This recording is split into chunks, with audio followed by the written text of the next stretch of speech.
Hello मेरे बच्चों, तो आप सभी का स्वागत है हमारे YouTube channel alpha education classes में। तो मैं ऐसा करता हूं कि आप सब ठीक होंगे और खूब मन लगाकर पढ़ाई कर रहे होंगे। तो आप लोग इसी जोश और जुनून के साथ पढ़ाई करते रहिए। तो चलिए फिर से आप सभी के समक्ष लेकर आ गए हैं एक नई वीडियो, जिसमें हम लोग देखने वाले हैं क्लास 9 सब्जेक्ट फिजिक्स बाय रोशन सर। ये हमारा पार्ट 2 होने वाला है। हम लोगों ने पार्ट 1 का वीडियो पहले बना चुके हैं, जिसमें हम लोगों ने साइंस के बारे में पूरी तरह से बेसिक जानकारियां उस वीडियो में उपलब्ध की है। उसको जाकर आप लोग यूट्यूब पर इसी चैनल पर यूट्यूब पे क्या बोलते हैं प्लेलिस्ट में जाकर देख लीजिएगा, आपको देखने को मिल जाएगा। प्लेलिस्ट होगा आपका क्लास 9 फिजिक्स 2025-26 इस तरह से करके प्लेलिस्ट होगा, उसमें जाकर आप लोग देख सकते हैं। चलिए बढ़ते हैं इस वीडियो में पार्ट 2 में। देखिए उसमें लोग देखे थे, इस लेसन का नाम है, बेसिकली इस लेसन का नाम है जो लोग पढ़ने जा रहे हैं फिजिक्स का पहला लेसन, इसका नाम है मापन और विज्ञान, यानी कि विज्ञान और मापन, साइंस एंड मेजरमेंट। बहुत सारे किताब में इसका केवल नाम मिलेगा मापन, तो ऐसा कोई बात नहीं है। अगर साइंस और मेजरमेंट भी नाम है तो हम लोग विज्ञान के बारे में पूरी जानकारी इससे पिछले वीडियो में दे चुके हैं। यहाँ से हम लोग मापन शुरू करते हैं। चलिए आप लोगों को मालूम होगा कि मापने के लिए, मापन मतलब मेजरमेंट, किसी वस्तु को मेजरमेंट करने के लिए सबसे पहला वस्तु का होना जरूरी है। क्या होना जरूरी है? वस्तु का होना जरूरी है। मान लीजिए बोर्ड है, क्या है? मान लीजिए क्या है? आपका बोर्ड है। मान लीजिए आपका बोर्ड है, ये बोर्ड की लंबाई है, ये बोर्ड की चौड़ाई है। तो देखिए बोर्ड है तो बोर्ड में भी कुछ राशियां है। क्या राशियां हैं? लंबाई एक राशि है, चौड़ाई भी एक राशि है। तो बोर्ड है तो बोर्ड में भी क्या है? कुछ ना कुछ राशि है, लंबाई और चौड़ाई। अगर इसका क्षेत्रफल निकालना पड़ेगा, क्षेत्रफल इसे क्षेत्रफल निकाल सकते हैं। कैसे निकाल सकते हैं? लंबाई को चौड़ाई करके, है कि नहीं? इसका परिमाप निकाल सकते हैं। अगर वही घनाभ होता, क्या होता? घनाभ इस तरह से, इसका लंबाई होता है, चौड़ाई भी होता है। लंबाई हो गया, आपका चौड़ाई हो गया, इसमें हो जाएगा तो लंबाई हो गया, आपका जो लिखा है आपका ऊंचाई हो जाएगा, और जो ये होगा ये आपका चौड़ाई होगा। क्या होगा? चौड़ाई। तो लंबाई चौड़ाई ऊंचाई, इसका भी आपको निकालना होगा तो एल बी एच कर सकते हैं। इसका भी अगर आपको क्या बोलते हैं क्षेत्रफल निकालना पड़ेगा तो इस तरह से फॉर्मूला आता है, एल बी बी एच है, और इस तरह से फॉर्मूला आता है। आप लोग इस तरह से फॉर्मूला लगाकर कर सकते हैं। यानी कि हम लोग समझ चुके हैं कि किसी भी चीज को अगर मेजरमेंट करना है, मापना है, तो क्या करना जरूरी है? राशि का होना बहुत आवश्यक है। तो उसी राशि को इस फिजिक्स में कहा गया है भौतिक राशि, फिजिकल क्वांटिटी। तुम लोग पढ़ेंगे इस वीडियो में फिजिकल क्वांटिटी के बारे में जानेंगे। किसके बारे में? फिजिकल क्वांटिटी के बारे में। तो चलिए क्या रही है वीडियो में, और वीडियो अच्छी लगे तो वीडियो को लाइक कर दीजिए, और चैनल पे नए हो तो चैनल को सब्सक्राइब कर दीजिए, और इसी तरह के मजेदार वीडियो और इंफॉर्मेशन वीडियो आप लोगों को मिलता रहेगा। चलिए बढ़ते हैं वीडियो में आगे। बात क्या है कि भौतिक राशि क्या होता है, तो ध्यान रखिएगा कि ऐसी राशि, क्या ऐसी राशि जिसमें मात्रक और परिमाण, क्या बोले हैं? जिसमें मात्रक और परिमाण दोनों हो, उसे कहते हैं भौतिक राशि। अब मात्रक तो जानते हैं कि मात्रक होता है कुछ, मात्रक के बारे में कुछ ना कुछ नॉलेज है, लेकिन परिमाण, परिमाण क्या होता है? तो देखिए इस तरह से हम लिखते नहीं है 5, 10, इस सब का जो संख्यात्मक वैल्यू होता है उसको बोलते हैं परिमाण। संख्यात्मक वैल्यू समझ लीजिए, न्यूमेरिकल जो संख्यात्मक मान होता है उसी को बोलते हैं परिमाण। और मात्रक होता है जैसे मीटर लिखते हैं, किलोमीटर लिखते हैं, किलोग्राम लिखते हैं, ग्राम लिखते हैं, सेकेंड लिखते हैं, इसका मात्रक हुआ। क्या हुआ? मात्रक। जैसे मान लीजिए चल गए कहीं दुकान पर, कहाँ चल गए? कहीं दुकान पर, तो हम लोग क्या बोलते हैं? मान लीजिए कहीं चले गए किराना दुकान पर, और बोलते क्या हम लोग? 5 आलू दीजिए या 5 चावल दीजिए। जाइए दुकान पर, अब बोलिएगा कि 5 चावल दीजिए। क्या? 5 चावल दीजिए, तब कोई देवा नहीं करेगा, मार के भगा देगा। क्यों? क्योंकि 5 चावल नहीं मंगाता है। इसको अगर और दुकान पर इस तरह से नहीं बोल सकते हैं, या फिर इस तरह से नहीं बोल सकते हैं कि केजी चावल दीजिए। अगर मांगे केजी चावल दीजिए तो या तो आपको 1 केजी चावल दे देगा या फिर देगा ही नहीं, या तो आपको 1 केजी चावल दे देगा या फिर आपको देगा ही नहीं। इसलिए बोला जाता है कि किसी राशि को मापने के लिए 2 चीजों का होना बहुत ही आवश्यक होता है। कौन सा? मात्रक और परिमाण। यानी कि परिमाण का मतलब संख्यात्मक वैल्यू। क्या? संख्यात्मक वैल्यू, अपन ध्यान रखिएगा। परिमाण का मतलब संख्यात्मक वैल्यू। तो देखिए अगर यहीं लगा दिए 5, संख्यात्मक वैल्यू हो गया आपका 5, परिमाण हो गया 5, क्या हो गया? परिमाण हो गया, और केजी क्या हो गया? तो केजी हो गया आपका मात्रक। इस तरह से हम लिखेंगे, अगर 5 केजी चावल दीजिए, इससे परिमाण भी जा रहा है और मात्रक भी जा रहा है। इस तरह से हम लिखते हैं 5 केजी चावल दीजिए, या फिर लिखेंगे 5 मीटर कपड़ा दीजिए। क्या? 5 मीटर कपड़ा दीजिए, ना पता वस्तु हो गया, इसमें राशि, इसमें मात्रक क्या हो गया? मीटर, और परिमाण क्या हो गया? 5। तो इस तरह से जाना जाता है किसी भी राशि को मापने के लिए कम से कम 2 चीजों का होना आवश्यक होता है। कौन कौन सा? मात्रक और परिमाण। मात्रक और परिमाण। तो इसमें बोला जाता है, क्या बोला जाता है? इसका परिभाषा वही होता है, देखिए बताते हैं परिभाषा। परिभाषा में लिखेंगे कि वह ऐसी राशि जिसमें परिमाण और मात्रक दोनों हो। क्या? वैसी राशि जिसमें परिमाण और मात्रक दोनों हो उसे भौतिक राशि कहते हैं। जैसे में हम लोग इसमें जानते थे, जैसे हो जाएगा आपका लंबाई, चौड़ाई, ऊंचाई, क्षेत्रफल, आयतन, इस तरह से और भी कुछ जाएगा। जैसे में क्या बोलते हैं, चाल, वेग, ये सब क्या है? त्वरण, ये सब का भौतिक राशि है। क्या है? भौतिक राशि है। इस तरह से होता है भौतिक राशि। भौतिक राशि में क्या होता है कि वैसी राशि जिसमें मात्रक और परिमाण दोनों हो उसे भौतिक राशि कहते हैं। अभी जो आपको बताया है, जैसे हम कहीं दुकान में जाते हैं तो बोलते हैं कि 5 केजी चावल दीजिए, तो 5 क्या हो गया? परिमाण, और केजी क्या हो गया? मात्रक, तो वही हो गया। और ऐसे क्या है आपका? राशि हो गया। चलिए बढ़ते हैं आगे। अब भौतिक राशि पढ़ लिए, अब हम लोग पढ़ना है भौतिक राशि के प्रकार। क्या पढ़ना है? पढ़ना है अब आगे भौतिक राशि के प्रकार। भौतिक राशि के आखिर कितने प्रकार होते हैं, है कि ना? तो हम चलो पढ़ेंगे हम लोग भौतिक राशि के प्रकार। चलिए देखते हैं।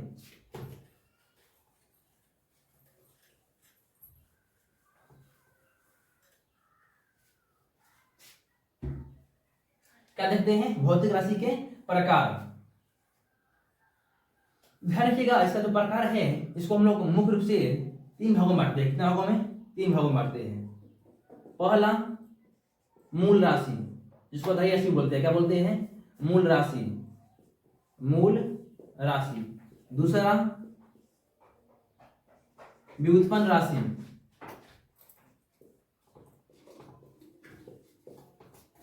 और तीसरा सहायक राशि। सहायक राशि। इस तरह से कितना होता है? 3 होता है। कौन कौन? मूल राशि, व्युत्पन्न राशि और सहायक राशि। तो देखिए, मूल राशि को हम लोग आधारी राशि भी कहते हैं। क्या कहते हैं? आधारी राशि।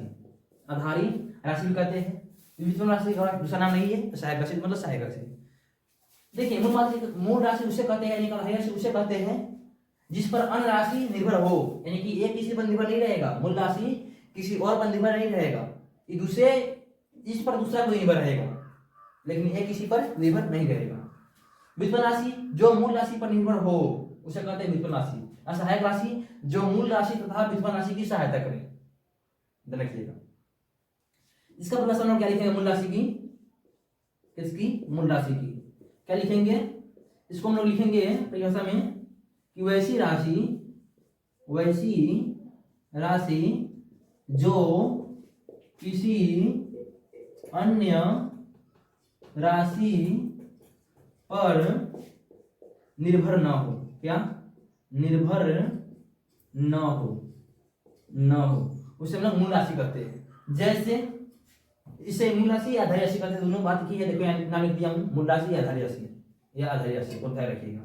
इसको मूल राशि आधारी राशि कहते हैं। क्या है? वैसी राशि जो किसी अन्य राशि पर निर्भर न हो। एक और बात रखिएगा,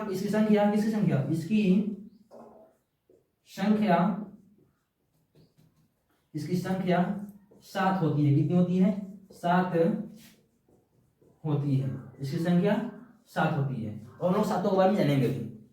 मूल राशि की संख्या कितनी होती है? 7। कौन कौन सा है? नाम सुन लीजिए। लंबाई, द्रव्यमान, समय, तापमान, क्या होता है उसके बाद में विद्युत धारा, ज्योति तीव्रता और पदार्थ की परिमाण। ये हो गया आपका 7।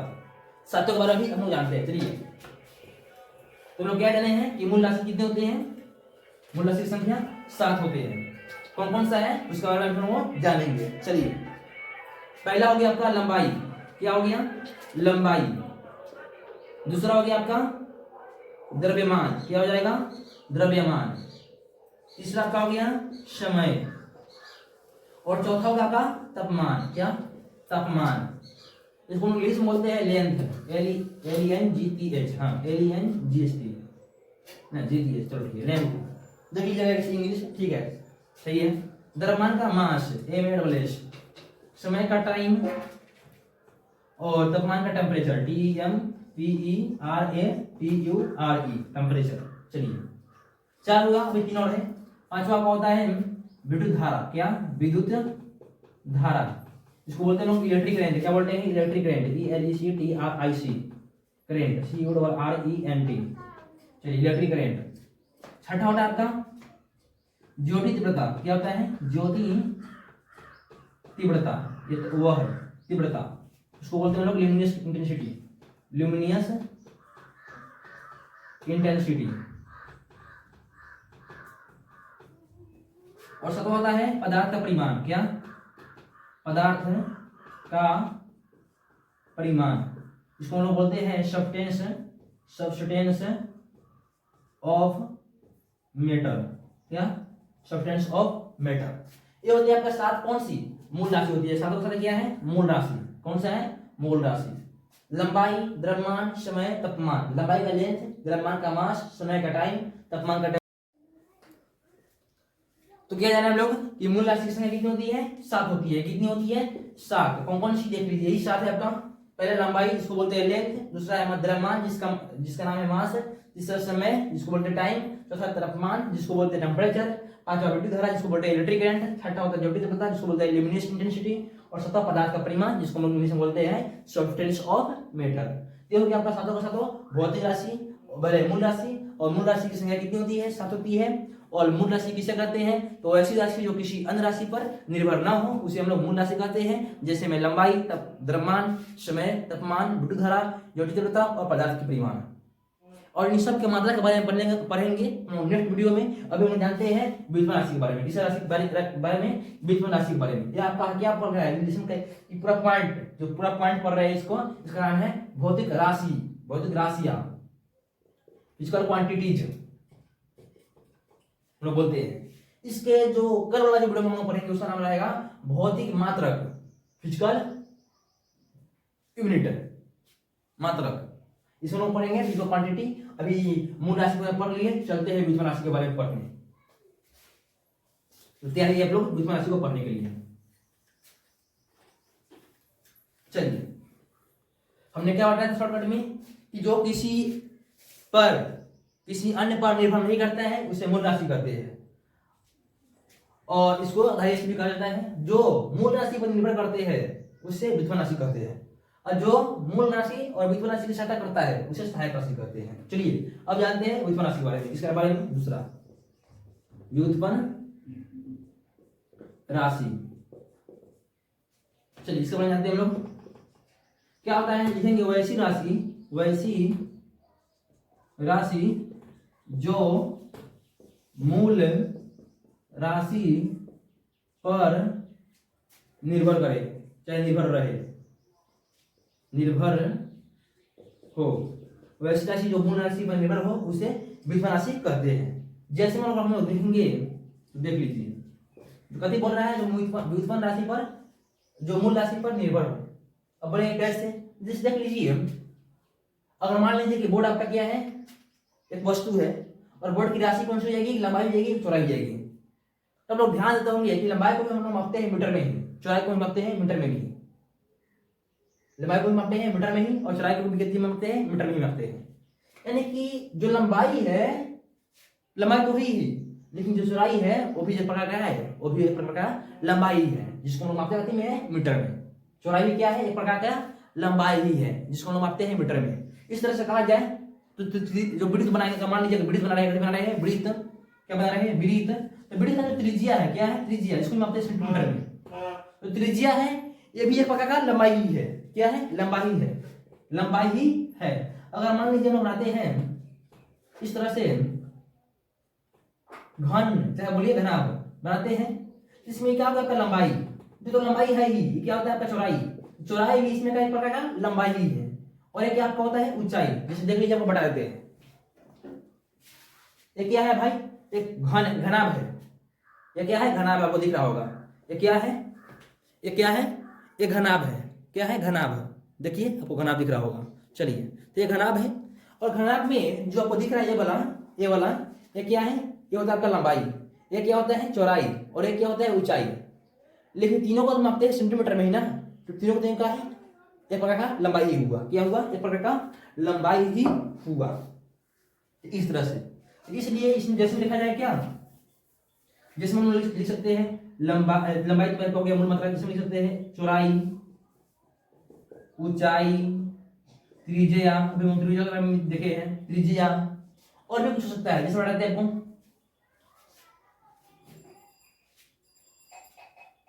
लंबाई, ऊंचाई, त्रिज्या, क्षेत्रफल। देखिए जैसे मान लीजिए अगर बोर्ड का क्षेत्रफल निकालना है तो क्या करेंगे, लंबाई गुना चौड़ाई कर देंगे। क्या कर देंगे, लंबाई गुना चौड़ाई। लेकिन लंबाई भी क्या है, लंबाई ही है, चौड़ाई भी एक प्रकार चौड़ाई ही है, लेकिन दोनों गुना कर रहे हैं तो क्या बन रहा है, क्षेत्रफल। इसमें क्षेत्रफल भी आ जाएगा।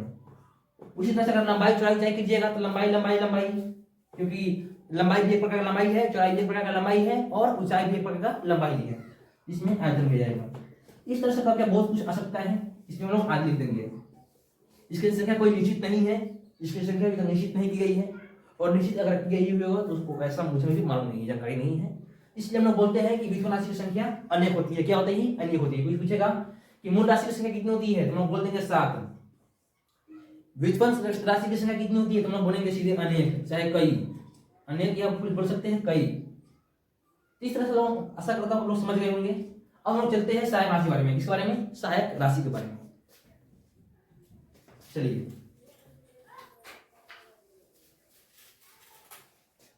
चलिए, कौन सा राशि, तीसरा सहायक राशि। कौन सी राशि, सहायक राशि।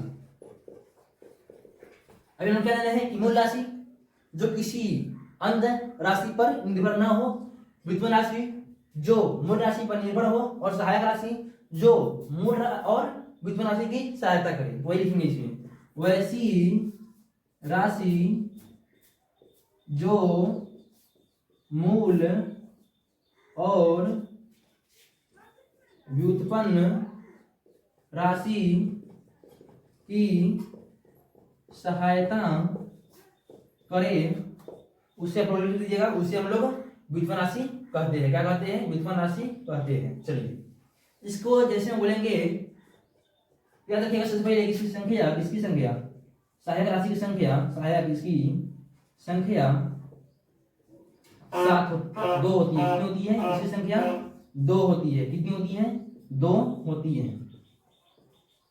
इसकी संख्या 2 होती है।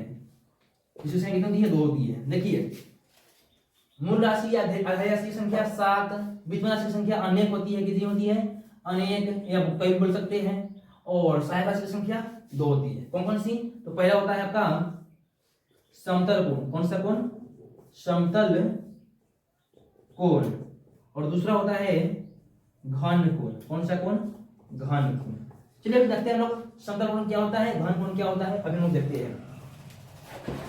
अभी वीडियो बन रही है, और अगर वीडियो अच्छी लग रही हो तो वीडियो को लाइक कर दीजिए, और चैनल पर नए हो चैनल को सब्सक्राइब कर दीजिए। चलिए तो देखिए, देखेंगे इसमें घन कोण क्या होता है, समतल कोण क्या होता है। देख लीजिए, पहला होता है हम लोग बनाते हैं समतल कोण। देखिए इस तरह से हम लोग कोई भी कोण बनाएंगे, कैसे बनाएंगे, कोई भी कोण बनाएंगे। क्या बनाएंगे, कोण। तो क्या हो जाएगा, मान लीजिए 50 डिग्री कोण है, कितना डिग्री का, 50 डिग्री के। या फिर मान लीजिए हम लोग ये आपका 60 डिग्री कोण है, कितना डिग्री का, 60 डिग्री का। या फिर मान लीजिए ये आपका 90 डिग्री कोण है, या फिर मानते हैं आपका 120 डिग्री का कोण है। इस तरह से कोई भी कोण बना दीजिए, कोई भी कोण। अगर इस तरह का कोण है, इसको बोलते हैं हम लोग समतल कोण। कौन सा कोण, समतल कोण। समतल कोण आप लोग मैथ में पढ़े होंगे। इसके बारे में चर्चा नहीं करेंगे क्योंकि इसको आप समझ गए होंगे।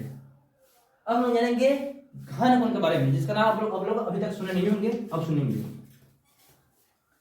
घन कोण या इसी को बोलते हैं ठोस कोण। क्या बोलते हैं, दूसरा आपका होता है ठोस कोण या घन कोण, इसी का नाम है। चलिए इसके बारे में जानेंगे हम लोग। देखिए ठोस कोण क्या होता है, फिर घन कोण क्या होता है, ध्यान रखिएगा। मान लीजिए आपका फुटबॉल है, क्या है, फुटबॉल है। चलिए फुटबॉल से आप लोग नहीं समझ पाइएगा आसानी से, लेकिन मान लीजिए इसके क्या आपका तरबूज है। क्या है, तरबूज। तरबूज का नाम सुनकर बहुत बार मुंह पानी जा गया होगा ना। चलिए ये क्या है, तरबूज है। तरबूज है, और मान लीजिए हमारे हाथ में मार्कर है, क्या है, ये चाकू। क्या है, चाकू। चाकू से क्या करेंगे, और ये है जो तरबूज का क्या है, सेंटर है, क्या है, सेंटर, इसको माना करते हैं ओ, क्या है, सेंटर यानी कि केंद्र। जो तरबूज है, तरबूज का केंद्र है, उसका नाम क्या रख लीजिए, ओ। और मानिए हम लोग चाकू को लिए और लेके यहाँ से भोके और यहाँ तक ले आए, क्या कि यहाँ से चाकू को यहाँ से हम लोग इसमें यहाँ तक छेद कर दिए और वहीं से चाकू को कुछ कीजिए, फिर कीजिए, मान लीजिए क्या तरबूजा है, वहां चाकू होके और ऐसे घुमा दिए, क्या कर दिए, ऐसे घुमा दिए, यानी कि इसको ऐसे घुमा दिए। तो ऐसे घुमा के मान लीजिए इतना काट लिए, क्या कर दिए, इतना काट लिए और ऐसे घुमा दिए, चाकू को इस तरह से घुमा दिए, चाकू इस तरह से ना घुमा दिए और उसके बाद में यहाँ से चाकू निकाले और इसमें खच्चा और इसको बाहर निकाल दिए, क्या कर दीजिए, बाहर निकाल दीजिए, फील कीजिए, क्या फील कीजिए कि ये जो क्या है, ये तरबूज जो है आपका बाहर निकल गया,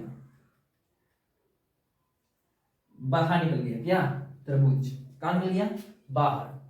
और इसके बीच में जो मान लीजिए इसका जो कोण बन रहा है, वाला जो कोण है, इसी कोण को बोलते हैं हम लोग ओमेगा। ओमेगा को बोला जाता है घन कोण या ठोस कोण। इतना आप लोग समझ गए होंगे, इतना समझदार आप लोग है ही। चलिए इस तरह से हम लोग, अगर कोई पूछे घन कोण का उदाहरण दीजिए तो हम लोग बोलेंगे इस तरह से बता सकते, तरबूज में चाकू घोपेंगे, इस तरह से निकाल लेंगे और निकालने के बाद में इसका जो एकदम छोटा सा कोण बनेगा यहाँ पे जड़ में, उसको बोलते हैं घन कोण, उसी बोलते हैं लोग ओमेगा। या फिर हम लोग सबसे आसान एग्जाम्पल देंगे आइसक्रीम, क्या बोलेंगे, आइसक्रीम।